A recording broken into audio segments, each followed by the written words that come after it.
ponemos el fondo musical, señor DJ, porque lo que viene en ese inicio de programa es el desarrollo de nuestro consultorio psicológico. El tema está bastante interesante, seguramente usted se quedó atento al observar la presentación de los titulares, porque si tenemos niños en casa, yo sé que definitivamente a todas las mamitas, papitos y demás familiares nos puede preocupar que quizás nuestro hijito, nuestro sobrino, no esté soltando sus primeras palabras y decimos, oye, qué raro, ¿no? Pero acá su primito, su hermanito habló rapidito, de repente debe tener esto que están llamando tanto y que está bien sonadito últimamente, autismo. Vamos a despejar todas sus inquietudes porque es importante siempre estar informados, ¿no? Para dejar de tener ligeras sospechas.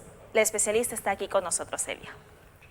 Hoy tenemos un tema, como ya lo decías, Lian, es un tema muy importante que estoy segura que les va a interesar a muchísimas mamis que quizás están viendo el programa hoy en día. Es un tema, pues, hay que tener bastante cuidado y también que nos va a servir como para evaluar a nuestros niños, ¿no? Y la pregunta es, si tengo un niño en casa y no habla, ¿es autista? Para eso tenemos a la especialista, la psicóloga Rocío Roca, a quien le damos la bienvenida al programa. Buenos días, Rocío. ¿Qué tal? Muy buenos días.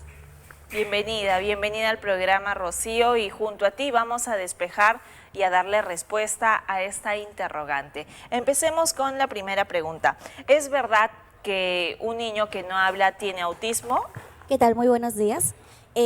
No necesariamente que nuestro niño no tenga un lenguaje o una adquisición del lenguaje, netamente sea autista. Okay. Eso es como rompiendo por ahí un mito, mejor dicho. ¿Verdad? Y mira, te pregunto esto porque definitivamente, para empezar, es la pregunta que nosotros tenemos esta mañana, ¿no? Pero hace poco justamente me encontré con una amiga que decía, mi sobrinito no habla, no sé qué tiene, de repente tiene algún retraso, lógicamente, y bueno, yo... hasta el momento he visto cuántos casos, ¿no? De que no necesariamente sea por lo que tú estás mencionando que tenga este diagnóstico de autismo, sino que cada uno tiene un proceso diferente, ¿verdad? ¿Qué deberíamos hacer entonces con aquellos niños que no están soltando la lengüita, como se dice? Muy buena pregunta en este caso porque es una de las dudas que habitualmente llegan los papás a consultar. Uno de los primeros que yo siempre pido, tanto profesionales y que los papás también conozcan, es cuáles son los hitos del desarrollo del lenguaje. En este caso, nuestro niño, si tuviera entre 12 a 18 meses, tendría que tener ya un lenguaje en la adquisición de su vocabulario, básicamente, entre unas 50 palabras. Y ya entendiéndonos también, porque puede haber el caso de que nuestro niño esté entre los 12 y 18 meses, pero de repente no hay un lenguaje expresivo como tal, pero comprende lo que el adulto, o en este caso los papás, le dicen. Okay. Por ejemplo, ¿no? De repente nosotros le dimos, a ver, tócate tu nariz, y el bebé dice, nis. Y ya nos está diciendo en este caso, está comprendiendo. Y en este caso, si hacemos como un cuadro comparativo, mejor dicho, con un trastorno del espectro autista, de repente en este caso nuestro niño no sigue indicaciones simples. Okay. Pero por eso es que yo siempre digo, hay que hacer como un cuadro comparativo entre un desarrollo regular o típico y unas características del trastorno del espectro autista. Ahora, doctora, porque también muchas veces pasa de que por ejemplo, las abuelitas dicen, no, es que cuando no hablan rápido tienen los piecitos más ligeros, dicen, ¿no? O sea, que empiezan a caminar más rápido y por ende como que se retrasa un poco más el tema de que puedan hablar, ¿no? Entonces, ¿qué tan cierto puede ser eso? Mira, en este caso es uno de los mitos en la cual que nosotros en consulta tenemos que derribar con los padres, porque así como tú me comentas, ¿no? Es que es muy ágil, es muy inteligente, por eso no habla. Tu tío, tu primo era igual, su papá era igual, habló a partir de los 5 años. Ahí es algo muy importante que tenemos que considerar nosotros como papás, porque si ya tenemos como antecedente padres, de repente incluso el propio papá o la mamá o tíos, sobrinos, que han tenido un lenguaje tardío básicamente un tardío en el lenguaje expresivo, tenemos que preocuparnos por ese niño. Y es importante también evitar hacer las odiosas comparaciones, ¿cierto? Estar comparando de que, oye, pero su primito habló rápido, este chiquito se está demorando bastante, ¿no? ¿Por qué hacer estas comparaciones si al fin o peor aún, ¿no? Dar con un diagnóstico que ni siquiera somos las personas idóneas para poder manifestarlo, ¿no? En tal caso, si tenemos pues ciertas dudas, que es común, hay que ir con un especialista para poder despejarlas, ciertamente. Exacto, justamente nosotros acá en Perú, hablando ya en unos antecedentes aquí, tenemos por ejemplo Alejandro Dioses, que es un docente de la Universidad San Marcos, que él habla mucho respecto al trastorno del espectro autista y también frente al desarrollo del lenguaje de nuestros niños. Tanto Susaníbar, Guamaní, son peruanos, profesionales, psicólogos peruanos, que ellos también trabajan respecto a ello. Y lo que comentas dentro de un desarrollo, o mejor dicho, de comparar al sobrino con el otro hijito, acá hay algo que yo sí doy como un tips en este caso, es a los papás que tienen que hablar a sus niños. Recuerdo que ahorita que estoy cursando la maestría, nuestra docente siempre nos decía, hablen a los niños, porque en ocasiones cuando nosotros estamos cambiando al niño, estamos dando de mamar o lo estamos bañando, diferentes acciones con ellos, lo hacemos en silencio. Ese es un gran error como padres. Tenemos que verbalizar, tenemos que hablarles, comentar, mira, digamos si está comiendo la cuchara, vas a comer el plátano, ¿cuál quieres? Para también trabajar un poco el desarrollo del lenguaje comprensivo, para que el niño de repente ver si señala, quizás no lo está diciendo quiero plátano el bebé, pero de repente señala o estira con su mano y hace el contacto visual con la mamá con el objetivo de comunicar cuáles son sus necesidades. Haciendo ahí también un cuadro comparativo con un trastorno del espectro autista, quizás la mamá le puede presentar un alimento y el niño en lugar de señalar o pedir algo, puede rechazar y también podemos ver ahí algunas alteraciones en el tema sensorial con el pequeño. Qué importante lo que usted está diciendo, ¿no? En este caso. Pero para continuar con nuestro tema, vamos primero con el video de apoyo. Si mi hijo no habla, ¿es autista? Esta es una pregunta que muchos padres se hacen, especialmente cuando notan que su pequeño no se comunica con otros niños de su edad. Pero tranquilos, que un niño tarde en hablar no significa automáticamente que tenga autismo. Cada niño tiene su propio ritmo de desarrollo y el lenguaje es solo una parte del rompecabezas. El autismo o trastorno del espectro autista no se define únicamente por el retraso en el lenguaje. Se observan además dificultades para relacionarse, escaso contacto visual, comportamientos repetitivos y a veces una fuerte resistencia a los cambios. Entonces, ¿cuándo debemos preocuparnos? Si tu hijo a los 2 años no dice al menos unas pocas palabras, no responde cuando lo llaman, no imita gestos simples o parece más interesado en los objetos que en las personas, es momento de consultar con un especialista. Recuerda, detectar a tiempo puede hacer una gran diferencia. Un diagnóstico temprano no solo ayuda a entender mejor a tu hijo, sino que permite empezar terapias que fortalezcan su desarrollo y estimulen su lenguaje. La clave está en observar, en acompañar con amor y en buscar ayuda sin miedo ni prejuicios, porque cada niño tiene su propia voz y merece ser escuchado. En el consultorio psicológico de Como en Casa te ayudamos a resolver tus dudas paso a paso con especialistas y el cariño de siempre. Qué importante es estar atentos siempre pues a nuestros niños, ¿no? En este caso, hoy en día hay muchas formas ya de darse cuenta si es que nuestro niño está sufriendo quizás algún tema adicional y no es que simplemente no hable porque no puede, ¿no? Por ejemplo, yo le estaba comentando hace un momento a la doctora que tenía un caso de un familiar muy cercano que ya tenía 2 para 3 años y que no hablaba. Y nosotros pensábamos que era pues por el mito que siempre escuchamos de que el tío era así o la abuelita decía que pueden pasar años y no hay problema. Y luego al final nos dimos cuenta pues de que era porque no escuchaba, entonces él no hablaba porque no escuchaba y había pasado 3 años. Entonces hay cosas que uno tiene que darse cuenta, creo que a una temprana edad, ¿no? Exacto, justamente como les decía en un inicio, es importante nosotros conocer el desarrollo del lenguaje del niño. Por eso es que es muy importante que si nosotros vemos que nuestro niño ya está a partir del año, no utiliza sonidos para comunicar, haciendo un comparativo de, por ejemplo, de los balbuceos, los bebés empiezan a balbucear desde los primeros meses, ¿no? A partir de los 5 meses en adelante, pero si a partir del año sigue con balbuceos, pero sin comunicar, sin utilizar, por ejemplo, el señalado, el contacto visual para dar información a la mamá, de pedir información de algunas actividades que pueda hacer, ya son algunas características, básicamente, o señales, mejor dicho, que nos puede decir que de repente ese desarrollo del lenguaje en ese niño no está cursando de manera funcional. Y no es esperar de repente hasta los 5 años, por los mismos mitos que en ocasiones tenemos de los abuelitos. No, pero espera que llegue al colegio, todavía está muy pequeño para que hable. Un niño a partir del año y medio tiene que tener 50 palabras en su vocabulario. Y tú dirás, pero todavía es tan pequeño, ¿cómo 50 palabras? Es que esas 50 palabras va a ser de todas las cosas que hay en su entorno. Por ejemplo, puede decir, no nos va a decir, quiero el biberón, pero nos va a decir, tete, mamá, meme. Claro. Y nos va dando esa información porque luego, a partir de los 2 años, 2 años y medio, ya el niño va a empezar a utilizar estructuras más elaboradas en el desarrollo del lenguaje.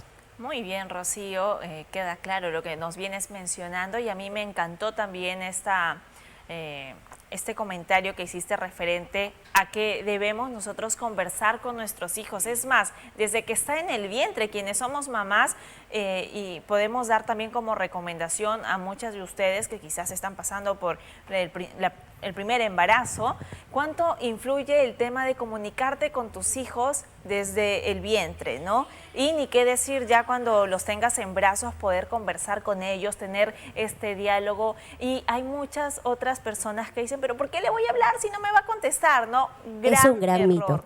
Gran error porque él nos está entendiendo, ella nos está entendiendo. Entonces, definitivamente sí, hay que rescatar esto y tomarlo como un consejo para todas las personas que están viviendo esta etapa, ¿no? Exacto, igualmente como tú comentabas dentro del desarrollo del lenguaje, el verbalizar y comunicarnos con el bebé va a generar en el cerebro que se ponga, digamos que en nuestro cerebro hay pequeños almacenes, que mientras la mamá o el papá o el adulto que esté con él, le va a ir dando esa información y se va quedando en la mente de nuestro pequeño para que cuando ya hay una explosión del vocabulario, ellos puedan decirlo. Y así que si ustedes como papás tienen alguna preocupación dentro del desarrollo de sus niños, pueden contactarnos acá a Reconectados-2 para que puedan hacer algún tipo de consulta respecto al desarrollo de sus niños.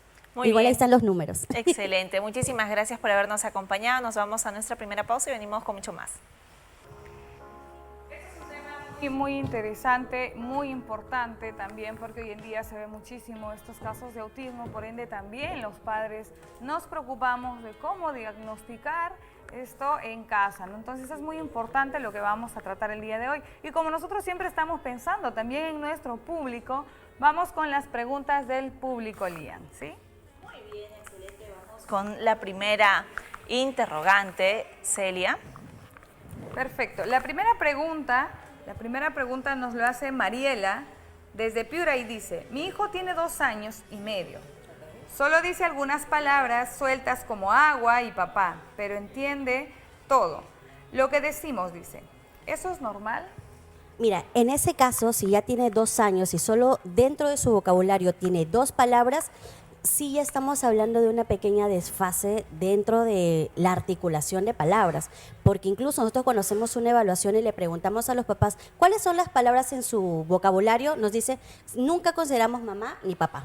¿Por qué? Porque son las primeras sílabas que el bebé lo dice en los primeros meses. Entonces tendría que tener mamá, por ejemplo, en este caso si dijera agua, teté, la yeta por la galleta, entonces tendríamos que evaluar ese aspecto porque puede estar comprendiendo, sí, pero no está haciendo una reproducción funcional en la adquisición de los fonemas y de la parte fonológica del desarrollo del lenguaje de nuestros niños. Ahí sí tendríamos que ver y considerar de que el pequeño pasa de repente por algún tema de estimular más ese lenguaje para que el niño pueda seguir desarrollando las palabras.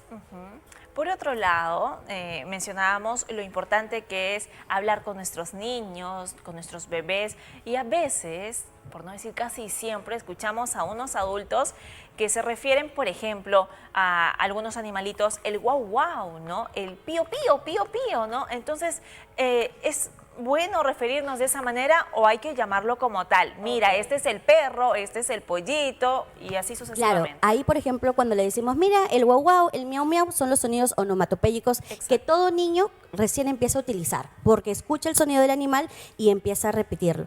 Sin embargo, si ya por ejemplo, igual el caso anterior, si tiene 2 años y nos sigue diciendo miau miau, pau pau, no es funcional. Tendríamos que decirle, mira, el perro, incluso no hablarle al niño tampoco con diminutivos. Mira, el gatito, el perrito, ¡ay, qué chiquitito! No, tenemos que hablar la palabra correcta para que el niño también pueda repetir e imitar lo que nosotros estamos hablando. Y si ya tiene 2 años, ya el niño tendría que tener en sus estructuras de frases mínimo 2 palabras dentro de su frase. Por ejemplo, mamá, eta. Por la mamá galleta. Entonces tendríamos que trabajar ello. Y en los sonidos sí, a los papás recomendación principal que tengan que decir la palabra tal cual del animal u objeto, por ejemplo con el carro, titi, no, es el carro, ¿qué es? Carro, el carro azul, muy bien, pero hace titi. Ajá, tenerlo en claro, ¿no? O sea, hacer esta comparación con ellos, pero que sepan de que ese objeto es un carro y no es un tití, ¿no? Definitivamente. Exacto. Queda claro ya por ese lado, Celia. Claro que sí. Ahora, también hay otra, digamos que pregunta hoy en día es que los niños, desde que nacen, están ya con la televisión ahí, con los dibujitos. ¿Qué tan bueno es eso para los niños, ¿no? Porque yo veo muchos niños que, por ejemplo, cuando ya están comiendo, están sentaditos, pero con el teléfono ahí, y no comen si no les ponen el teléfono. Exacto. O en este caso la televisión. Ese es un tema muy controversial hoy en día en los papás. Yo los llamo como las niñeras virtuales. En realidad que los papás, si hoy en día vemos que tú vas a comer a un restaurante, el niño está que come con el celular al frente. Ello también puede ser un factor negativo para que el niño no desarrolle un lenguaje, incluso una comunicación y habilidades dentro del desarrollo como tal. ¿Por qué motivo? Porque va a limitar la interacción del niño para poder establecer una conversación con alguna persona. Incluso hay algunos papás que dicen, pero mira, mi hijito con la televisión aprendió a decir colores.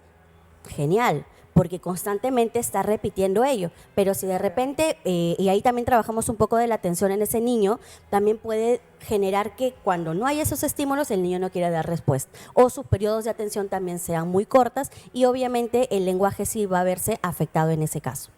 Qué importante, ¿no? Demasiado interesante lo que estás refiriendo, Rocío. Y bueno, tenemos otras interrogantes de nuestro público. Nos escribe ahora un caballero. José dice, ¿es cierto que los niños varones se tardan más en hablar a diferencia de las niñas? Otro mito, no es otro mito. O incluso también, en este caso, no tendría que haber esa como que alteración en el lenguaje, pero muchas veces a la niña se le conversa más que al niño. Ajá. Si nos damos cuenta, a una niña desde que es pequeña se le engríe más, constantemente se está hablando, mientras que a un niño varón en este caso, como que el lenguaje viene a ser un poco más cortante, porque ahí viene el perfil del varón, ¿no? Que tiene que de repente ser más fuerte y todo ello, pero no es netamente que porque sea niña o niño tenga un lenguaje tardío. ¿Okay? Ahí sí es un mito básicamente en esa parte. Listo. Ahora, Rocío, ¿qué pasaría si, por ejemplo, hay un niño que ya tiene 3 años, que no habla de manera adecuada? Como tú decías, solamente dice mamá y papá, y eso es algo que creo que lo dicen desde cuando tienen 10 meses. Exacto. Entonces, ¿cuáles serían las recomendaciones en este caso para los papás que quizás tuvieran un niño así en casa? En este caso tenemos que empezar con la parte de comunicación. Si el niño tiene 3 años, digamos, pero logra comunicarse de repente a través de gestos para manifestar sus intereses o sus peticiones, podríamos decir que ese niño falta potenciar más el desarrollo del lenguaje hablándole. De repente, de por sí va a tener un retraso en el desarrollo global de su lenguaje, pero tendríamos sí que pasar por una evaluación y ese papá poder seguir unas recomendaciones necesarias para que pueda potenciar el lenguaje. Porque acá muchas veces los papás, cuando sus niños tienen 3 años, dicen, pero ya va a entrar al jardín, en el jardín hablará. Incluso tenía casos de papás que dicen, pero mira, en el jardín habló. Y yo les digo, no es que en el jardín hablara, sino que constantemente la docente... con quien hablar, mejor Exacto. dicho, ¿no? Porque la docente constantemente está repitiendo, les canta, les muestra los objetos y hay algo muy importante, las repeticiones. Ajá. La docente desde que inicia un niño en el periodo de la escuela, tiene rutinas. Y esas rutinas el niño empieza a repetirlas, por ejemplo, para que aprenda los animales. La docente puede tomarlo con diferentes estrategias musicales, sensoriales, ir a visitar a la granja. Entonces, constantemente está el aprendizaje ahí y empieza a reproducir palabras. No porque la profesora sea mágica o el jardín haya sido que desarrollara el lenguaje, sino que ahí se estimuló más, a diferencia que estando en casa. Sí, qué lástima, ¿no? Qué lástima, porque aunque a muchos nos cause asombro, hay muchos otros que sí, la verdad, se duermen en sus laureles, como se dice criollamente, y no destacan estas cosas y estas capacidades que puedan tener todos los niños, ¿no? Se lo dejamos para los especialistas, que le enseñen en el colegio, que vaya a aprender en el colegio. Si está mal, lo llevamos a terapia, pero ¿y qué hacemos en casa también? Igual, si tenemos, pues, un retardo en el tema del lenguaje de nuestros niños, de nuestras niñas, a veces damos esta responsabilidad de ir a los especialistas y hasta ahí está perfecto, pero no, el trabajo solamente va a quedar con ustedes, sino que hay que reforzar en casa también. Exacto. Por ejemplo, cuando un papá llega a evaluación y ya se le da algún tipo de diagnóstico presuntivo todavía, siempre estimamos, y yo, es la metodología en la que trabajo, son 3 ejes. Y si en alguno de estos 3 ejes lo que vienen a ser terapeuta, en la escuela, si es que el niño ya cursara, y la familia. Si la familia no se involucra, y tengo evidencia de algunos pacientes que donde la familia en realidad espera que lo haga bien los cuidadores, o lo haga solamente la terapeuta o solo la escuela, vamos viendo que ese niño no logra avanzar dentro de terapia. Pero también tenemos casos de papás donde se involucran al 100%, se les psicoeduca también a ellos respecto al diagnóstico de los niños, sea por una desfase en el desarrollo del lenguaje o alguna condición como el trastorno del espectro autista. Ellos se involucran, conocen, pasan también el proceso de duelo y están acompañando a ese niño. El niño empieza a avanzar, empieza a verse los resultados.